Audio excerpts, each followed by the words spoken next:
araw, magandang hapon, gabi sa ating mga kapatid. Muli sa awa tulong ng Diyos ay may panibago na naman tayong special episode ng Ang Dating Landas. At dito natin makikita ang pag-atras sa tanungan at pagiging hindi tunay na Kristiyano ni CJ David. Dahil ang tunay na Kristiyano, gaya ng binabasa natin lagi mga kapatid, in 3:15 ng 1 Peter, handa sa pagsagot.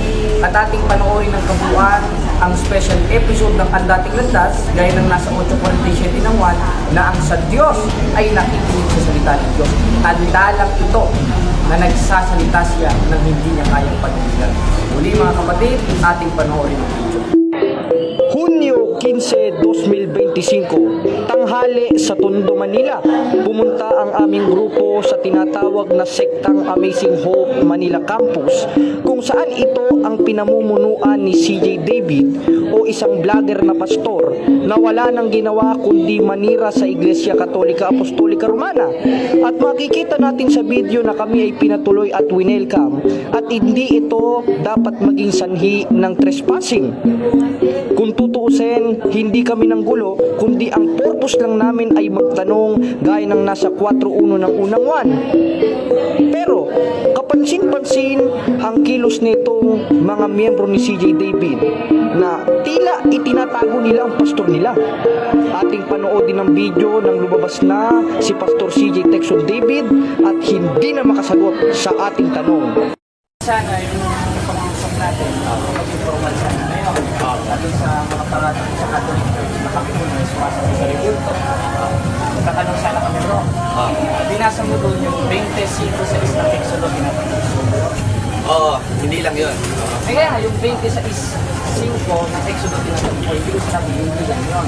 Ang tinatanong ko sa'yo, 25 sa isang Exodo, yung ba ay pumapatungkol sa Pero, sandali lang. Yung ba ay pumapatungkol sa mga santos ng Katoliko? Yes or no? Yes or no bro?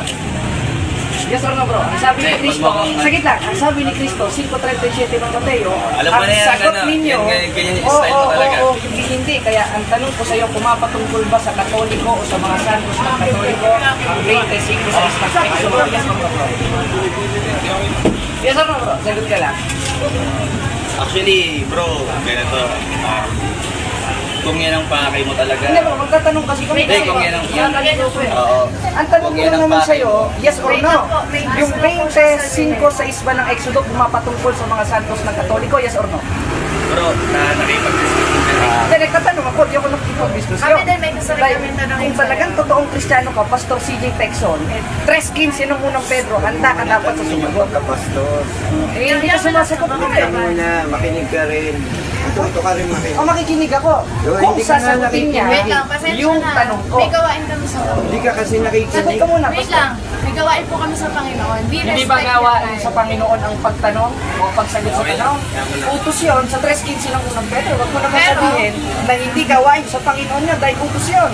Dahil sabi sa 6:33 ng Mateo, hanapin niyo muna ang kanyang karyan at kanyang katwiran at lahat ng bagay na ito'y pawang idaragdag sa inyo. At isa doon sa halimbawa ng pag-una sa Diyos, sa 3:15 ng unang Pedro, baka hindi mo alam to, Pastor, yung pagsagot sa tanong. Kaya ang tanong ko sa iyo, yung 25 sa isba ng Exodo, pumapatungkol ba yun sa mga santos ng Katoliko? Yes or no? Bro, ganito ah. Yes or no lang bro? Gusto ko lang, bro.